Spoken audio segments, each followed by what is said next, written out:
The world in 1944 was a place of shadows and fire.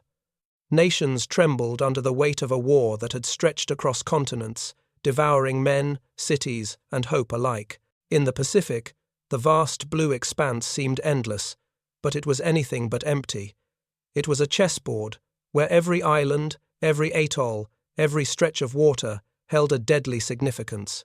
And at the center of that board stood two men, both giants of strategy, both convinced that victory lay in the next move. One was General Douglas MacArthur, the man who had vowed to return to the Philippines after the humiliating retreat of 1942.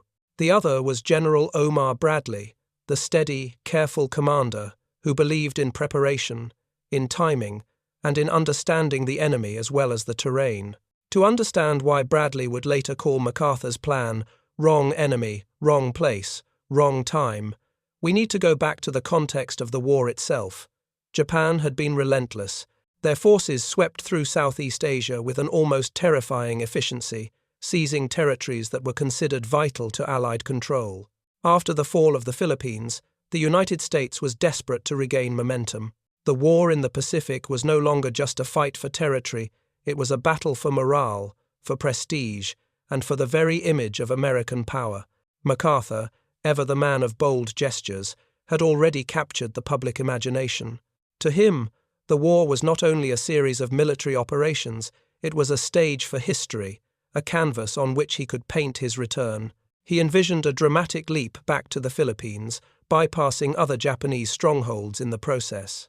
It was a plan rooted as much in symbolism as in strategy, a daring maneuver that promised to restore his personal honor and, in his mind, bring the war closer to an end. Bradley, in contrast, was a man who measured everything. He had grown up in the fields of Missouri, his life shaped by discipline and attention to detail. To him, victory wasn't a question of flair, it was a matter of logistics, timing, and reality. He had watched countless campaigns unfold and unfold again, learning that the most celebrated generals often fell victim to their own audacity. And now, faced with MacArthur's bold proposal, he saw trouble. Not just any trouble, an approach that risked everything, a plan that seemed to ignore the enemy's true strength, the nature of the terrain, and the fragility of timing in a war that moved at the speed of ships and planes. The heart of the disagreement lay in what MacArthur called the Philippine return strategy. The plan was deceptively simple in its outline: strike directly at the heart of Japanese-held Philippines, retake key islands, and cut off the enemy from vital supply lines. The public would cheer, the press would celebrate, and the narrative of American resilience would be reinforced. Yet, beneath the surface, the strategy was riddled with peril.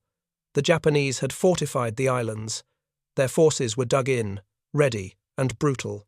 Every beach, every mountain pass, every river crossing was a potential trap, and while the plan promised a dramatic return, it offered little room for error. Bradley's criticism was precise. He saw a strategy that targeted the wrong enemy at the wrong place, and most crucially, at the wrong time. The Japanese forces that MacArthur aimed to confront were not yet weakened sufficiently. Other areas of the Pacific were strategically vital for cutting Japanese supply lines, establishing bases, and preparing for a sustained campaign that would minimize casualties. By choosing the Philippines as the focal point, MacArthur was committing to a battle that would be as politically satisfying as it was militarily hazardous. To Bradley, it was a gamble with lives, resources, and the fragile momentum of the Allied advance. This wasn't just a clash of personalities, it was a collision of philosophies.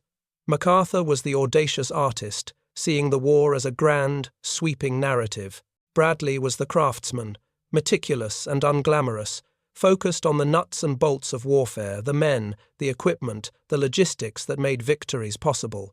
Both approaches had merit, but in the Pacific theater, where distances were vast and reinforcements slow, miscalculations could be catastrophic. Bradley's voice of caution was rooted in the hard truths of war, that the enemy was ruthless, that geography could be as deadly as artillery, and that timing was everything. Even among his peers, Bradley's reservations were tempered with respect. He did not underestimate MacArthur. He understood the charisma and genius the man brought to the battlefield. But he could not ignore the facts. MacArthur's plan, brilliant in spectacle, risked engagement with an enemy that was not yet vulnerable, in a place where defences were strongest, at a moment when the Allies had not yet consolidated the advantage they needed to ensure success. To Bradley, it was a perfect storm of misjudgments. And as the war would soon prove, this assessment was not just a matter of opinion, it was a warning echoing across the Pacific, a caution against underestimating the lethal combination of enemy determination and natural obstacles. What makes this story compelling is not simply the strategic disagreement itself, but the human stakes behind it. Thousands of soldiers' lives hung in the balance, decisions made in conference rooms, over maps spread across tables, would ripple across the ocean and into the very soil of the Philippines. Bradley's critique was not theoretical, it was visceral. He had seen men sacrificed to rash decisions, witnessed the cost of miscalculations in both Europe and North Africa.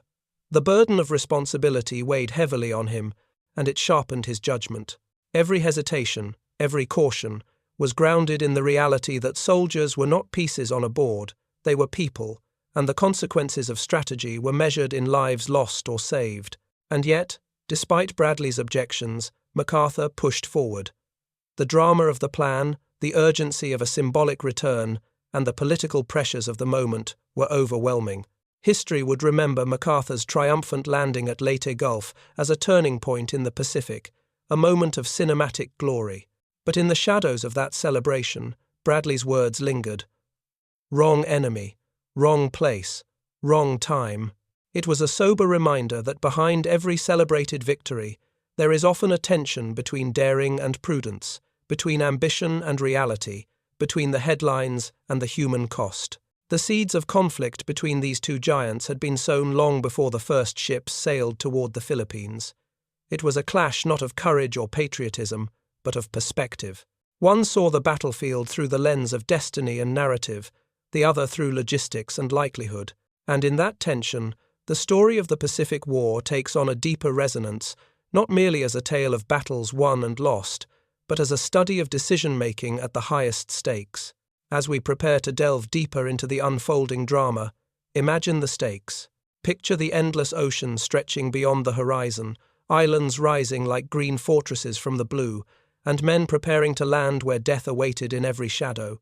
Every decision mattered. Every calculation could tip the balance between glory and disaster. And in the midst of it all, the quiet, steady voice of Omar Bradley whispered truths that few were willing to confront. Truths about timing, enemy strength, and the unforgiving nature of war. This is the story of a plan that was celebrated and criticized, of a general who dared to dream, and another who dared to caution, and of a war where the wrong move could change history forever. And it is only in understanding both the drama and the danger of that moment that we can truly appreciate why Bradley's judgment was not just a footnote in history, but a moral and strategic compass, warning against the seductive power of spectacle when lives are at stake. The morning sun rose over the Pacific, turning the water into a ribbon of molten silver.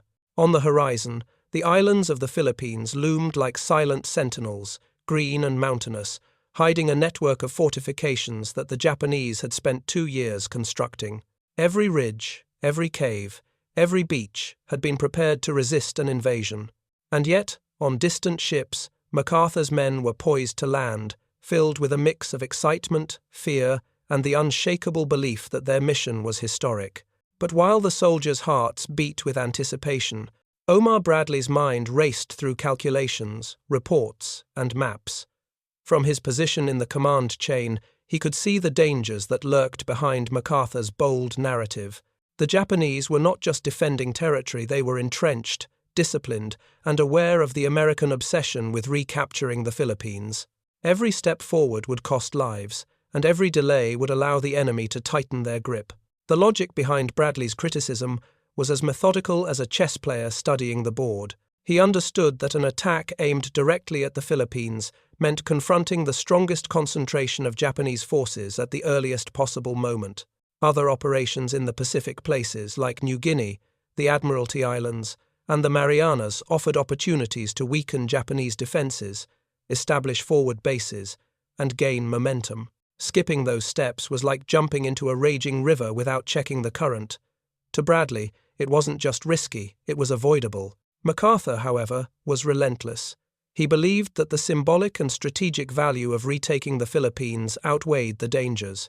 Every speech he gave, every radio address, painted the landing as a moral imperative, a historic redemption. And yet, history shows that boldness alone does not win wars. The Japanese defenses at Leyte Gulf, for instance, were formidable. Troops were dug into the hillsides, supply caches were hidden in caves, and artillery had been positioned to cover every potential landing zone. The beaches would be a killing ground. Every landing craft would be exposed, and every wave of soldiers would face a storm of bullets and shells. Interestingly, Bradley's perspective wasn't just about brute force or numbers. It was about timing and sequencing. He knew that the Allies had a limited window to apply pressure, and that every island captured before Leyte would have weakened Japanese supply lines, disrupted communications, and allowed the troops to build experience and momentum. By hitting the Philippines first, MacArthur was choosing to confront the enemy when they were strongest, at the point where the Allies were still assembling the tools and intelligence they needed to succeed efficiently. Bradley saw it as putting the cart before the horse. And yet, despite his misgivings, Bradley had to navigate the delicate politics of Allied command. MacArthur was a hero, a symbol of defiance against Japan's rapid advance in 1941 and 1942.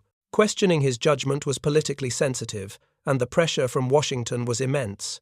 The American public demanded results, and the narrative of "I shall return" was too powerful to ignore. Bradley's disagreement was not just about strategy, it was about principle, about ensuring that military decisions were grounded in fact rather than emotion, in practicality rather than publicity. The tension between these two generals became a study in contrasts.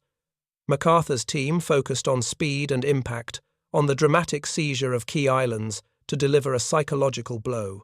Bradley focused on consolidation, preparation, and the human cost of each step. For soldiers on the ground, this debate was invisible, yet it shaped every deployment, every supply shipment, and every tactical maneuver. As the first waves of soldiers approached the Philippine shores, the consequences of these decisions began to unfold. Japanese defenses unleashed a torrent of fire, and thousands of Americans faced immediate danger. Every inch of progress was paid for with courage and sacrifice. For those watching from command posts, the high stakes of timing, terrain, and enemy strength became terrifyingly real. Bradley's concerns, once abstract calculations, had materialized into the brutal arithmetic of war. What made this operation particularly intense was the geography itself. The Philippines is an archipelago of nearly 7,000 islands, many of them mountainous, covered in dense jungle, and riddled with rivers and marshes. Moving troops and equipment across such terrain is a nightmare in any circumstances, let alone under enemy fire. Japanese soldiers, familiar with the land and determined to defend every hill and valley, made every advance costly. Bradley understood this, which is why he insisted on careful sequencing, on striking weaker points first to create a foundation for later operations. By contrast, MacArthur's plan relied on audacious leaps, hoping that momentum and surprise could overcome the geographic and human obstacles. And yet, despite Bradley's warnings, the initial landings succeeded, but at a heavy cost. Thousands of soldiers were injured or killed in the opening waves. Japanese resistance was fiercer than many anticipated. Supply lines were stretched thin. Every victory came at a human and logistical price. And all the while, the debate between dramatic action and cautious preparation simmered in the background, invisible to most of the world but palpable to those who had to make decisions in real time. Another layer of Bradley's critique involved the enemy itself. By 1944, Japanese forces had adapted to American strategies, learning from each encounter in the Pacific. Their intelligence networks were improving, their tactics more sophisticated. Targeting the Philippines first played directly into Japanese expectations. They anticipated that MacArthur would want a dramatic return. This meant that the American forces were walking into a trap that was as much psychological as physical. Bradley saw this clearly. MacArthur, driven by personal history and public expectation, perhaps did not. There are stories from this period that illustrate the tension perfectly. Supply officers would whisper concerns about the ability to keep advancing troops fed and armed, Reconnaissance teams reported difficult terrain and well-prepared defenses. Commanders relayed the human toll of every small victory. And through it all, Bradley remained the voice urging caution, reminding everyone that a misstep here could unravel months of planning, cost thousands of lives, and embolden an enemy that was already desperate but deadly. Yet the irony of this story is that history remembers MacArthur's triumph, not Bradley's caution. The landing at Leyte Gulf is celebrated in textbooks, in films, in the mythology of World War II. The boldness, the drama, the spectacle, these are the images that endure. Bradley's warnings, though prescient, are often footnotes, overshadowed by the heroism that captured public imagination. And that is why his statement, "Wrong enemy, wrong place, wrong time," carries such weight. It is a reminder that history is often written by those who succeed, but wisdom comes from those who can see the dangers that success almost ignored. Bradley's insight was rooted not in pessimism, but in realism. He understood the complexity of the Pacific theater, the importance of sequence, and the lethal combination of terrain, timing, and enemy preparedness. He saw a strategy that looked heroic on paper, but was fraught with risk in practice. Every fact, every map, every report he considered pointed to a truth that few wanted to hear. The battle was being waged at the wrong point in space, against the wrong concentration of forces, at the wrong moment for maximum efficiency. And yet, despite all this, the wheels of MacArthur's plan moved forward, propelled by momentum, morale, and the power of narrative. As we prepare to follow the story to its climax, it is worth reflecting on the human dimension of this strategic debate. Thousands of men and women soldiers, sailors, airmen, were caught in the tension between caution and daring. Their lives, their courage, their suffering, and their triumphs were shaped by decisions made far from the beaches, by generals who saw the world in very different ways. And as the story of Leyte and the broader campaign unfolds, we see why Bradley's critique was not just strategic, but profoundly moral. In war, the stakes are always measured in human lives, and the cost of being in the wrong place, at the wrong time, fighting the wrong enemy, is painfully real. The sun rose again over Leyte Gulf, but this time the stakes were higher than ever. Ships crowded the horizon like a massive metallic armada carrying thousands of men, tanks, and artillery. Waves crashed against the hulls, oblivious to the human drama unfolding above them. On the beaches, soldiers gripped their rifles, bracing for what they could only imagine, their hearts pounding with a mix of fear and resolve. This was the moment MacArthur had long envisioned, a dramatic return that would resonate across the Pacific, a victory that would redeem years of retreat and humiliation.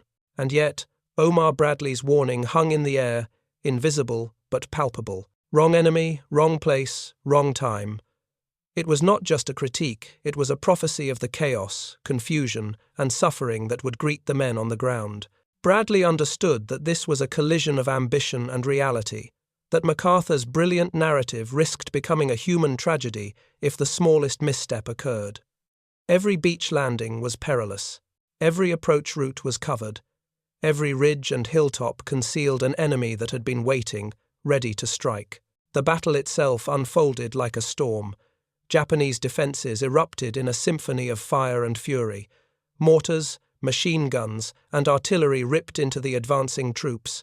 Landing craft were destroyed, supply lines severed, and men were pinned down in the sand, struggling to advance under unrelenting pressure. The initial hours of the campaign were a brutal confirmation of Bradley's fears. The enemy was strong, the terrain was unforgiving, and timing had never been more critical. Yet amidst the carnage, moments of extraordinary courage emerged. Soldiers scrambled across beaches under fire, medics ran into open fields to save the wounded, and officers coordinated attacks under impossible conditions. The human spirit, resilient and determined, carved small victories out of chaos. And still, Bradley's insight echoed. A more cautious, methodical approach could have preserved lives, established supply chains, and softened the enemy before committing to such a direct confrontation. As the campaign progressed, the consequences of the wrong place, wrong time became clear. Casualties mounted, logistics strained to the breaking point. Japanese counterattacks, though eventually repelled, exploited every flaw in the American advance. The island's geography made every movement a test of endurance, every foothold a struggle. And yet, even as the soldiers fought bravely, the broader picture, Bradley's critique, remained undeniable. The strategy had demanded engagement with the enemy at a moment when the Allies were not fully prepared, in terrain that magnified every difficulty, against forces that were well entrenched and determined. But war is never just a matter of caution or critique. Despite the immense risks, MacArthur's audacity produced results. The landings, though costly, succeeded. Supply lines were eventually secured. Japanese forces were forced to retreat and reorganize. The Philippines were slowly liberated, and with each foothold, the mythos of MacArthur's return grew, echoing across radio waves and newspapers. The dramatic narrative had achieved its purpose. Morale soared, history remembered the triumph, and the symbolic redemption that MacArthur sought was realized. Yet, in the quiet moments, in command rooms far from the beaches, Bradley's words remained a haunting counterpoint. They reminded commanders and future generations that triumphs in war are rarely absolute, that even in victory, human lives are the currency, and mistakes, miscalculations, and the seduction of spectacle carry costs that no medal or headline can erase. His warning, "Wrong enemy, wrong place, wrong time," was not a condemnation of bravery, but a sober assessment of strategy, timing, and consequence. It was the voice of reason in a story dominated by heroism, reminding the world that caution, preparation, and understanding the true nature of the enemy are as vital as audacity and courage. There are moments in war where history seems inevitable, where strategy and chance collide, and where the outcomes could have been drastically different. Leyte Gulf was one such moment. Had the sequence of operations been altered, had the Allies focused on weakening Japanese forces elsewhere first, the campaign could have proceeded with fewer casualties, smoother logistics, and perhaps a swifter resolution. Bradley's perspective offers a lens into that road not taken, revealing the immense complexity behind decisions that, to the public, seemed straightforward, even heroic. And yet, it is precisely this tension, the clash of caution and daring, that makes the story so compelling. The liberation of the Philippines was both a strategic victory and a human saga of endurance and sacrifice. MacArthur's vision achieved its symbolic goal, inspiring a nation and intimidating an enemy.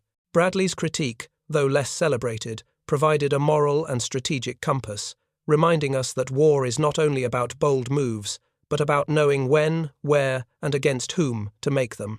In the aftermath, as the soldiers buried their dead and repaired the shattered islands, the lessons of the campaign became clear.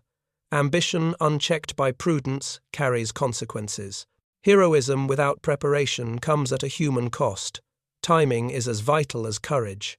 Understanding the enemy, the terrain, and the broader strategy is never optional. It is the difference between a victory that inspires and a victory paid for in avoidable blood. Bradley's words, sharp and unwavering, echo across history as a testament to the importance of perspective, judgment, and responsibility in the crucible of war. So when historians, generals, or students of strategy reflect on MacArthur's campaign, it is worth remembering the duality of that moment. The triumph and the peril existed side by side, inseparable. The spectacle dazzled the world, but the cautionary voice reminded us of the cost and the complexity hidden beneath the headlines. Wrong enemy, wrong place, wrong time, 3 words that encapsulate not just a critique, but a lesson for all who would study war. That the bravest choice is not always the boldest one, and that understanding the stakes fully is the truest measure of leadership. In the end, the story of Leyte, of MacArthur and Bradley, is a story of human nature itself. Ambition and caution, audacity and prudence, glory and cost, intertwined in a narrative that continues to captivate, teach, and warn. The beaches are quiet now, the islands rebuilt, but the echoes of strategy, courage, and judgment remain. And from those echoes, we learn that in war, as in life, timing, place, and understanding your adversary are not mere details, they are everything. The Pacific was a vast stage, and history would remember the heroism, the spectacle, and the audacity of a return. But Bradley's voice remains, a steady reminder of wisdom in the midst of drama, of reason amid courage, and of the haunting truth that sometimes the wrong enemy, in the wrong place, at the wrong time, can turn even victory into a trial paid for with too high a price.